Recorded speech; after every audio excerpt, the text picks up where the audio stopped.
Saat ini bersama dengan saya di Work Life Talks adalah seseorang yang salah satu orang yang saya incar pribadi karena industrinya adalah industri yang sangat-sangat menarik. I've always been interested in the industry dan akan ngobrol banyak. Beliau adalah bisa disebut founder dari Alternative Media Group. That's right. Pak Megan Wijaya.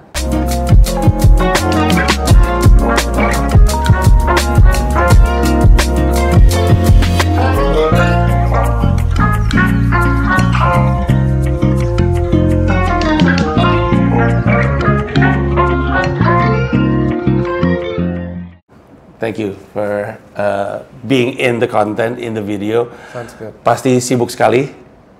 Enggak juga. Kalau bos mungkin beda. Jadi kita biasanya di konten ini kita banyak ngomongin soal career development. How did you get into this position right now? Mungkin bisa people can relate to the process gitu. Terus kita akan banyak soal industrinya, soal AMG-nya dan mungkin apa yang ada di rencana AMG. Tapi let's start from Bapak sebenarnya awal karirnya apa, Pak? So awal karir saya itu sebenarnya I was working for a financial firm di Seattle. Gitu. Oh, you were from Seattle? I was from Seattle. That's gitu. interesting. Jadi then for some odd reason gitu, I had this business trip going to China. Terus at that point of time, I saw this vast opportunity kan in China in early 2000. We see the rapid development daripada economic growth-nya mereka. Then I saw this opportunity gitu bahwa kok ada lucu nih if we can put screens inside the elevator sama di outside elevator, and that point of time they were very big and very huge gitu. So I took that opportunity, tried to synthesize it in the business proposal, business plan. And I got ngeliatin that, yeah, I think this is a great opportunity gitu to put in Indonesia punya konteks. So I quit from my job. Aku bilang I want to do something back in my town, back in my city. Balik, founded the company with my partners, and here we are today. Wow. What year was it when you were in China? 2005. 2005. Wow. So that was like what? 20 years ago? Yeah, things were different. Jakarta aja nggak kayak gini kan. Yeah, kalau sekarang kan wasn't like this. Yeah. No. The screen wise sekarang kan quite massive. A lot of them are your assets. Yes.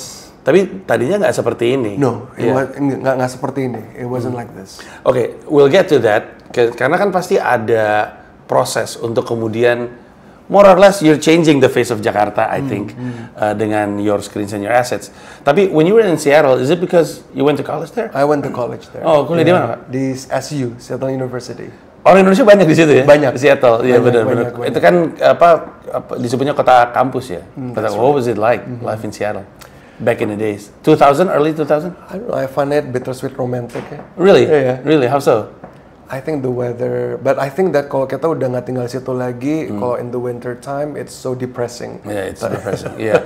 Katanya tapi in the summer it's beautiful. It is. It's beautiful. Kan waktu itu ada survei di Amerika Serikat. Orang-orang di Amerika Serikat itu depressed during winter karena not much activity, orang malas keluar dan segala macamnya. Juga ya. Iya. Were you by yourself or were you with family waktu di Seattle? I was by myself. Oh, okay. That's also another struggle. Yeah, that's right. But kan kita ada community di situ kan, Indonesian.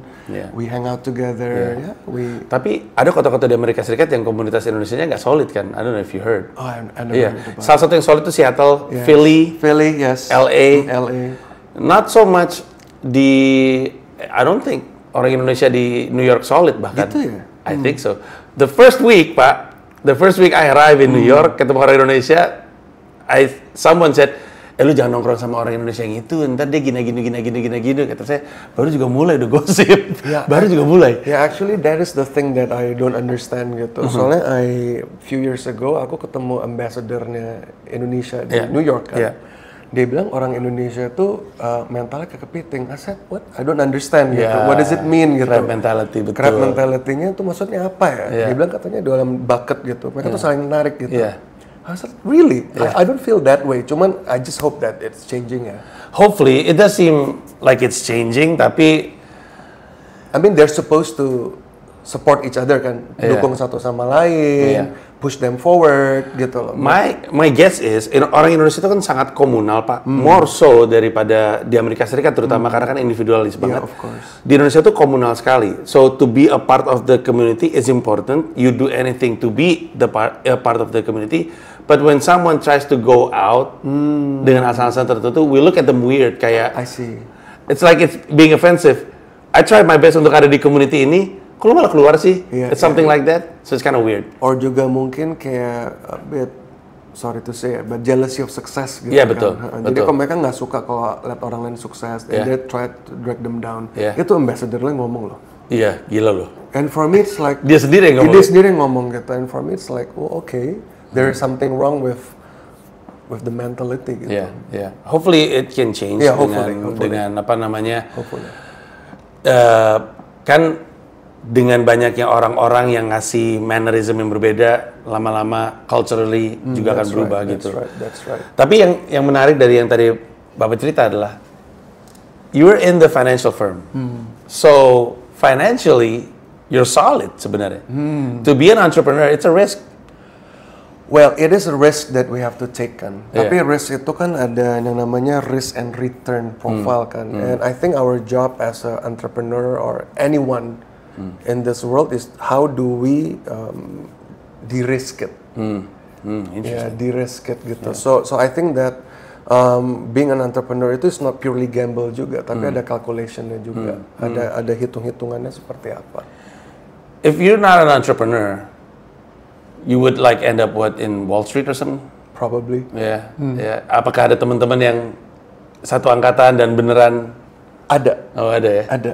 Wow, it's Ada, interesting. Tapi ya, everybody has their own path. Yes, of course. Nah, waktu ke China Pak, sorry, itu business trip, you were saying? So so my friend wanted to have a partnership with me gitu. Kita mau joint venture, maksudnya masih muda kan gitu. Oh kita mau do this business gitu. Yeah, yeah. I said, okay, I'll wait for you in China. I said. Jadi I flew from Seattle to Shanghai. Tapi lucunya, when I reached there, he wasn't there. Lah, kemana ini orang? Dia hilang. He wasn't there gitu. And lucunya, I asked like, where are you? Where are you gitu? I said, oh, I mean, I had this a last minute business meeting that I had to do, blah blah blah blah. I said, oh, okay, so I'm stranded for about 4 or 5 days gitu in China alone. But thank God I have my cousin di situ, my family. Jadi kita ngobrol-ngobrol, we talk about what's going on in this world, this China, the rapid development, what can we learn. Then somehow we talk about this opportunity of creating this digital out-of-home company and with these assets. And aku pikir, yeah, I think this might work, I said. Because Indonesia lagi on a development, commodity boom, ya. And kita baru recovering pasca economic crisis. Yeah. So the world is actually lagi moving, and kita ngeliatin there's so much opportunity, and I decided, yeah, this could be an entry point for me. Oke. Waktu saya diajak ke sisi yang sebelah sana, itu sempat ada cerita bahwa it all started from a room. Yeah, exactly. It's actually, it's about this small. Really? It's about this small. How many this people? Small, 3. Pak, berapa part? 3? 3. Pembagiannya seperti apa waktu itu? So, Who does what? So, jadi kan when we first started, ya kita bilang, lu mau apa gua, jadi the jack of all trades, Yeah, right? yeah. Then I said, I think I took the sales. I said, I have to take the sales because not many people understand first, and I have to convince them. And can you imagine my background itu in finance? Betul, betul. So I've seen numbers every day gitu, and suddenly I have to take the job role as a marketing person, as a sales.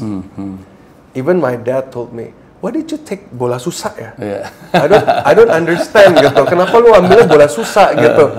I said, maybe this is just have the process that I have to go through, and I am actually eternally grateful for that experience.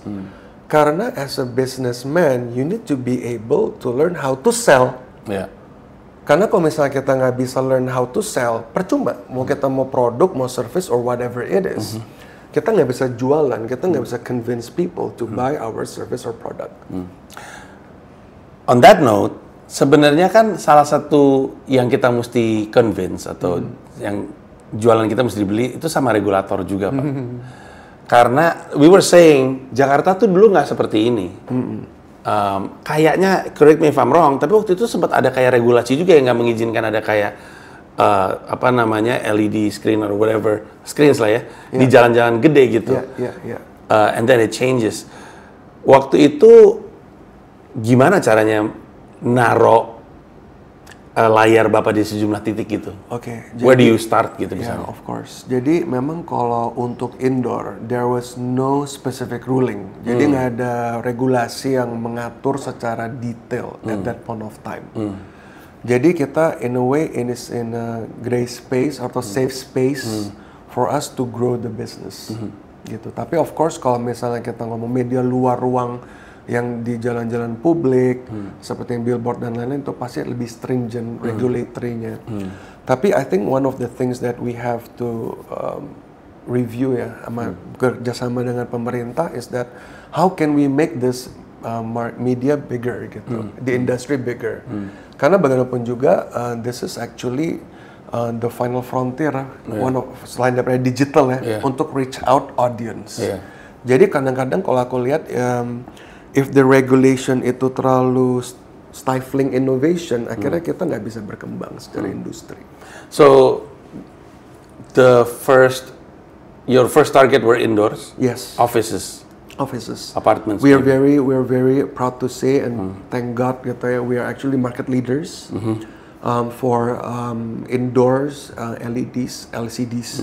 Jadi in front dan juga di dalam elevator. So total sekarang berapa? Layar. We have more than 1,600 screens all over it. Yeah. That's wild. Nah, Bapak ingat nggak bangunan pertama yang ada layar Bapak, ada aset Bapak? Gedung Indosemen. Indosemen itu mana ya? Kuningan? Di sebelah Chase Plaza. Chase Plaza, Sudirman berarti? Ya. Wow. Itu salah satunya sama gedungnya Pak Tan Kian. Yang mana tuh Pak ya? Jadi dulu itu ada namanya menara dua apa gitu, I forgot the names. Tapi itu jadi lipo. Jadi it's actually the whole complex itu sekarang jadi menara Millennium. Jadi there was to be two buildings. Karena sama Pak Tan Kian jadiin satu. Iya. Berarti kan beliau ini yang pertama kali mempercayakan. Iya. Iya. Aku juga pernah had a very interesting encounter with Pak Tan Kian. Okay. Tapi I highly respect that person. Pak Tan Kian is a great man. Iya. Ketika kita kan gini ya, I would assume bahwa awalnya Bapak dan teman-teman pengennya di luar, to be seen di hustle-bustle-nya Jakarta gitu. Tapi itu a bit tricky. Jadi kita main di gray area. You're trying to, develop in a different area. Unregulated space. Unregulated space. Dan kita let's see that opportunity. Kita ngeliatin bahwa the fact bahwa target audience kita, target audience kita ini kan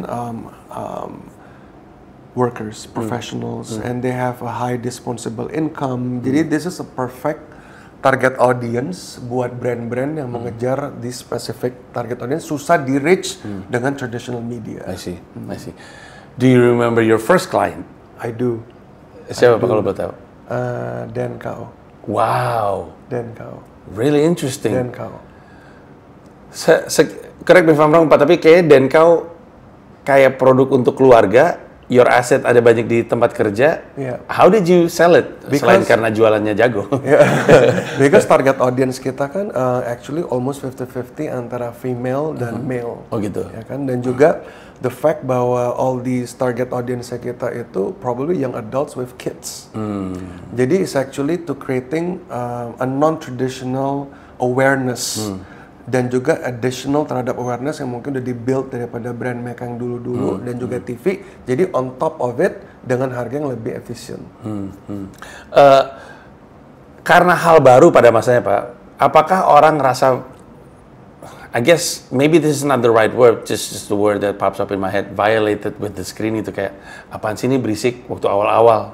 Actually, surprisingly, the acceptance rate wasn't actually quite friendly gitu sama kita. And in fact, mereka see it as entertainment gitu in the beginning, not a nuisance. I see.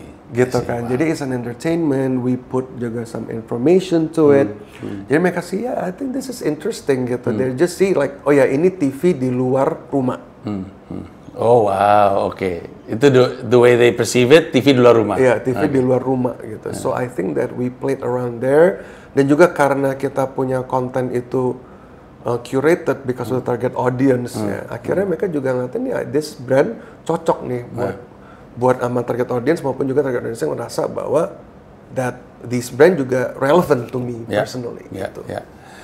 Sekarang kita masuk ke bagian yang buat saya paling bikin penasaran, yaitu pandemic. Karena it changes a lot of industry. Saya datang dari perusahaan Comika yang bergeraknya di bidang stand up comedy. Kami bergerak di atas panggung di depan orang. Jadi hilang tuh semua opportunity hilang. Kebetulan prior to that tahun 2019, tahun sebelumnya, kami develop platform namanya Comika.id, which is kind of like Netflix tapi stand up. Sehingga ketika pandemi terjadi, we go all out di situ, sehingga orang bisa nonton stand up di handphone dan di layar. Tapi untuk Bapak, asetnya Bapak kan di gedung-gedung perkantoran, mungkin apartemen juga mungkin bisa jadi, iya. Tapi yang di jalan-jalan kan kemudian kan jadi nggak ada yang ngelihat. Klien mungkin teriak-teriak, saya mau narik duit lagi nggak ada yang lihat nih. What was it like? Pandemic itu is a natural selection kan. Really? Yeah, it's a natural selection of how can we survive through difficult times. Of course kita juga harus ada cost leadership on how we manage our costs and to be efficient in our operations. Yang kedua is a time to reflect, to rethink about our overall strategy. Gitu, what works and what doesn't work. Dan juga ketiga, kita ngeliatin where the flow is going to. Nah, kebetulan karena office memang literally no one is there.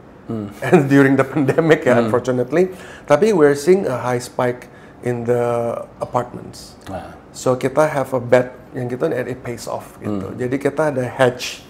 It's like a insurance lah against this kind of thing. Jadi I think what we learned is that we need to diversify our channels. And ketika kita coming back from the pandemic, kita came back strong. Karena we have a leaner organizations, dan juga we have a more profitable channels yang bisa kita jual ke klien kita. I see. Interesting. Sebenarnya yang sering terjadi pada masa pandemi adalah perusahaan tuh mempertanyakan, they question themselves, should we still be in this business, melihat situasi kayak gitu. Nah, terus ada yang benar-benar nggak masuk akal pivotnya. I wouldn't call it pivot, mereka lompat industri bahkan. Jadi misalkan bisnisnya restoran dan mereka relying highly on the experience of the restaurant. Waktu pandemi, dia ngeliat orang pada jualan kopi-kopi gelas plastik itu ngangkat, mereka benar-benar switch ke situ. Right. Dan nggak ready, nggak siap, mungkin panik. gitu pernah nggak ada di satu titik di mana, dude, kayaknya kita mesti geser deh dari creating screens to something else gitu. Pernah ada pembicaraan kayak gitu atau no, let's just stay the course. Eventually people will return. In fact, kita adalah perusahaan one of those media company. Even before pandemic, kita itu had a leap untuk ke internet companies. Wow. Jadi kita had a joint venture with Japanese conglomerate, they're very big, and kita tuh create one of the first online travel agency. Jadi online travel agency. Jadi at that point of time kita itu ada competing sama Traveloka yang pergi-pergi, gitu. Cuman I think that having a very strong partner is one thing. Tapi kadang-kadang when we deal with a very large corporation kan mereka juga lebih mikir we know better kan. Tapi the thing that we need to learn adalah sometimes what works in other country might not necessarily work in a new country. Gitu. Nah, itu perlu ada adjustment dan perlu ada fine tuning supaya proof of concept maupun juga produknya itu bisa fly in the new markets. So that's actually one of the key learnings that I personally learned in my life as a businessman. I see. Waktu AMG berdiri di Indonesia, itu kompetisi di industri ini, kompetitor Bapak, itu situasinya seperti apa? Were you one of the first movers? Apakah ada pemain lama yang established? How do you compete? Kita benar-benar call it the new kid on the block. Gitu, we're the new kid on the block, and the attention that is coming from our advertiser maupun juga ini very easy gitu. Bukan easy, maksudnya kayak easily noticeable to be differentiated gitu. Karena kan mereka selama ini kan, can you imagine kayak 16-18 years ago itu semua TV oriented semuanya. TV, radio, newspaper, TV, radio, newspaper, TV, radio, newspaper. Jadi tiba-tiba nih sekarang ada satu segmen yang nggak above the line, nggak below the line juga, through the line. Nah, jadi buat mereka ini something that we want to explore, and we're very proud that we have shaped the industry in the 18 years, and our media has actually become one of the key mix daripada media mixnya mereka. Dan sekarang Pak Megan juga tadi bilang bahwa you're proud to say you are the market leader. I'm always fascinated dengan drive dari market leaders. Like, what drives you? Kadang-kadang kan, when you have something to chase for, it keeps you moving. But when you're on top of the mountain, some people would think there's nowhere else to go, and they become complacent gitu. So what's the driver di AMG ini? I think when we see ourselves compared to the other media companies that are more established in the world, kayak JC Duco, dan juga many other very big large media conglomerates yang kayak di US, di US mana Lamar, JC Duco, sama Clear Channel. I think that we're still very far. Wow, okay. We're still very far. Jadi even in the 18 years of journey aja, kita ngeliatin bahwa there's so much things that we can learn from other countries that are more mature, more saturated, and more advanced. Jadi I think that right now kita ngeliatinnya we haven't reached there yet. Jadi I think there's still much more milestone harus kita kerjain. Saya sih dapat cerita soal inovasi-inovasi fitur-fitur yang AMG miliki yang bisa membuat apa yang ditampilkan di layar lebih personalized dengan situasi. Itu I think that's pretty interesting, dan itu salah satu bentuk inovasi-inovasi yang dilakukan. Do you have anything else in your pipeline that you are willing to share? Atau kalau belum juga nggak apa-apa. Ya, kalau mantranya daripada every business atau philosophy yang harus kita pegang kan, if you don't innovate, you die. Agree. Gitu kan. Jadi I think that right now we're looking at all our channels yang kita ada, and I think that we are very thankful and grateful that the fact bahwa our media company itu is the most diversified. Karena kita ada indoor, kita ada outdoor, ada transportation, IoT. We call it indoor-outdoor transportation. And I think that the fact bahwa we have so much diversified media channels, it gives a level of comfort gitu kepada advertiser that now that we can be multi-presence di luar rumah, di luar TV, di luar screens, how can we do that gitu. Nah, I think that we're trying to gravitate ourselves toward that, jadi preferred media partner for our brands and advertiser. Saya kan cerita ya, saya selalu fascinated sama brand terutama yang dominan gitu, AMG being one of them. Makanya it's an honor to be able to do the collaboration gitu. Saya lagi mencoba untuk introduce stand up comedy ke lebih banyak industri. So thank you so much for this collaboration. How do you see stand up comedy being from Seattle? Do you have a specific comedian that you love to watch or? Look, I'll be honest with you. Aku tuh orang kadang-kadang terlalu serius. Kurang longgar skripnya ya. Kurang longgar skripnya. Terlalu serius. Sampai even my friend told me that, dude, you need to chill a bit. So what do you do to chill? Do you go out? Do you drink or something? No, I just kayak read books aja sih, sama looking at arts. Okay. Have a specific artist that you like? Wah, I have many. Okay. Yeah. Indonesian artist? Indonesian artist Raden Saleh. Oh, okay. Yeah, legend.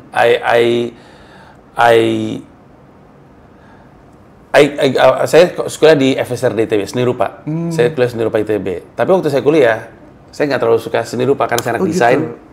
Until one day I was actually in SF MoMA. And then I saw Monet, kecil banget cuma segini. And then I cried. Terus fotografer saya, apaan sih lu lebay? I don't know, I just like Monet. And then now I chase Monet. Yeah. I go to French, ada water lilies segala macam. It does something. Nah, yang saya biasa lakukan di episode saya itu adalah bacain email, Pak. Gitu ya. Email yang masuk. Arik tadi udah sempat email. Saya suka bacain email yang masuk. Email ini adalah email yang datang dari orang-orang yang punya keresahan tentang karir biasanya, kadang tentang bisnis, random banget. Saya coba untuk pilih beberapa. Saya coba untuk bacain singkat aja. I'm gonna try to make it quick. Ini kayak dragging sih sebenarnya. Tapi nanti kita coba untuk bantu dia. Dan namanya selalu disamarkan, Pak. Oke, no problem. Kita sebut aja namanya Pak Ketimbang Timblong, kayak suara genang bertalu-talu. Dia ini di tahap early career, baru 2 tahun kerja setelah lulus kuliah. Dia udah kerja di 2 tempat yang beda, sama-sama konsultan jasa salah satu industri besar. Jadi 2 kali kerja. Selama 2 tahun, saya ngerasa pekerjaan saya mulus-mulus saja. Bahkan teman kerja dan bos berpendapat saya bisa langsung tune in, walaupun dimarahin sesekali. Namun, saya ngerasa saya ini tipe yang cepat bosan. Pekerjaan saya memang lekat dengan project. Kalau project lagi banyak, pekerjaan bisa numpuk. Kalau lagi sedikit atau nggak ada, kerja saya buka-buka email dan scroll-scroll social media. Saat resign dari perusahaan A, saya melihat kesempatan mungkin lebih baik di B. Setelah setahun di B, saya resign karena pengen melanjutin pendidikan. Sehingga total udah 2 kali saya resign. Saya melihat kesamaan kedua kondisi ini ketika saya resign adalah ketika lagi nggak ada project dan opportunity lain terbuka. Nah, dia minta saran. Bagaimana cara saya untuk bisa konsisten dan persisten dalam kerja, terutama kalau justru lagi longgar. This is interesting, right? Jadi dia merasa ada pola nih, 2 kali ini setiap kali gue pindah tuh karena gue bosen. Apakah bosen itu memang indikator I have to change, atau bosen adalah sesuatu yang nggak akan terhindarkan and I have to persist gitu? What do you have in mind? So I somehow can sympathize with this person gitu, karena this is what happened to me in Seattle. Oh wow, Gitu. Jadi I was working for a very kind boss gitu. Tapi intensity-nya tuh it's like on off gitu. Jadi there's like one period bisa intense sekali, I could lembur sampai malam banget. Tapi there's like also another series gitu kayak nganggur gitu, nggak ngapa-ngapain gitu. And remember at that point of time there was no social media. There was no social media. So what I did adalah I need to enrich myself. Jadi I have a growth mindset gitu. I mean if I have this opportunity, I have this time, aku malah sibuk nanya sama dia, lu ada kerjaan lain gak sih buat gue? So I actually came to him, I said, hey, Rick, his name is Rick. Rick, lu ada nggak kerjaan lain yang belum bisa beresin? Boleh nggak gue liatin filenya lu? Let me try to help this and sort it out for you gitu. Jadi I actually came to him and asked, do you have any other things for me to do? And it adds value to it. It adds value. Yeah. Dia bilang, okay, this guy can be trusted. This guy is accountable. This guy is reliable. Gitu. Jadi I think that instead of like spending our time, maksudnya gini, as we grow older, kita mikir ya, time is so short deh. Mungkin dulu when we are younger, kita mikir, we have all the time in this world gitu. Kita semuanya ada. Mau nganggur boleh di sini, it's just La Dolce Vita kan. Dia bilang life is beautiful gitu. La Dolce Vita. Tapi kalau misalnya as we grow older, you know what? We don't have enough time gitu. Kayak misalnya hari ini aja kita kayak go through so many things, kita tahu udah habis aja waktunya. So I think that we need to appreciate time. Gitu. The fact bahwa time itu is limited. And I think that given in this downtime-nya kita itu, we need to have a growth mindset. Growth mindset. Jadi gimana, how can I enrich and kalau bisa the next day I'm actually better than my today's version. That's interesting. Artinya ini orang kemungkinan besar dia I won't say anxious, tapi dia tahu dia mau ngelakuin sesuatu, hanya saja solusi dia itu selalu pindah. Padahal ada opportunity untuk grow di dalam itu. Grow di dalamnya. They said kan grow deeper kan, bukan grow wider. Ya kan, it's not grow wider gitu, tapi grow deeper gitu. And I think that most of anak-anak zaman sekarang bukannya apa, but I think that mereka tuh pinginnya instant gitu in life. Pinginnya instant gitu. Cuman life is not instant. Life is about proses. Agree. Dari bibit sampai jadi pohon ini kan butuh waktu ya. Dari hukumnya dunia universe ini adalah time. Agree. That's an interesting answer. Oke, kita geser pertanyaan kedua. Perkenalkan, saya perempuan 27 tahun, karyawan swasta, belum nikah. Minta wejangan dari Bang Panji. Gimana ya Bang, bisa disiplin dan punya daya juang tinggi, walau mungkin melewati banyak kegagalan dan mungkin sudah hidup dia yang stabil. Jadi kadang gagal, kadang stabil, tapi dia nggak punya disiplin dan nggak punya daya juang yang tinggi. Saya merasa dulu adalah seorang pengejar pencapaian. Waktu kuliah, saya excellent, lulus IPK cum laude, dapat gelar non-academic distinguished karena aktif di kegiatan kampus. Lulus kuliah langsung dapat kerjaan di kantor multinasional sampai sekarang. Kantor ini adalah bukan dream job atau dream company, tapi saya bisa earn and learn di sini. Rencana awal jadi batu loncatan, tapi malah jadi batu pondasi. Saya mencoba berbagai hal sesuai kegiatan yang saya cita-citakan di luar kantor, tapi masih stuck banyak gagalnya. Dulu pengen jadi storyteller, terus juga sempat pengen jadi ilustrasi, percobaan S2 gagal mulu, nggak berhasil bikin konten di sosial media. Saya juga gagal terus dan berpasangan dan akhirnya belum menikah. Semangat itu terus tergerus realita, membawa saya terbawa arus rutinitas kantor yang sekarang biasa-biasa aja, gaji cukup, ada aja sih yang bisa dipelajari. Tapi saya ngerasa nggak punya pencapaian dan ngerasa stuck. Saya tahu yang saya butuhkan ini disiplin dan terus berjuang, tapi dengan hidup nyaman ini, berjuang rasanya sulit. Semoga bisa ada solusi. Jadi, dia tahu untuk bisa grow, dia butuh hustle, butuh disiplin, tapi dia bilang sama diri sendiri, tapi nggak hustle juga nggak apa-apa, gitu. Terus dia ngerasa, kok bosen ya gue ya, gitu. Do you have anything? Kalau for me, the way I look at this, so there's like this philosophical question that my friend asked me, gitu. Pertanyaannya gini, at the end of the day, what do we have? Jawabannya apa? I don't know, health? At the end of the day, what do we have? Whom do we have? Aku sempat mikir gitu. Then I said, most people will say kayaknya family. Most people will say God. Tapi at the end of the day, dan aku jawabnya adalah at the end of the day, yang kita punya itu adalah ourselves. Maksudnya apa? Semua itu berhenti di kita gitu. Karena kita itu dikasih free will sama Tuhan untuk make the decisions gitu. Jadi the fact you wanna go forward, you mau go mundur, you mau ke kiri mau kanan, at the end of the day is you. It's all on you. It's all in you gitu. Jadi kalau misalnya you don't have, as long as you, kalau you nggak bisa mikir itu, you will always be stuck in the cycle gitu. Karena you pikir, oh I need a catalyst to make me happen. I need a support system to make me happen. I need some sort like a force dari luar supaya I can go forward. Nggak ada, it doesn't exist. Karena sebenarnya it's you yang make the decisions. Jadi to answer that question adalah disiplin itu gimana? Ya, you have, it's on your own gitu. You cannot ask your mother, you cannot ask your spouse, your partner, or siapapun itu to make you go ahead, maju terus.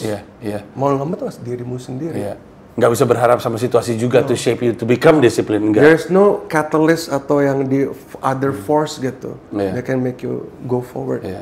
Menariknya, si perempuan 27 tahun ini, at least dia indicate something is wrong. So she knows she needs to do something.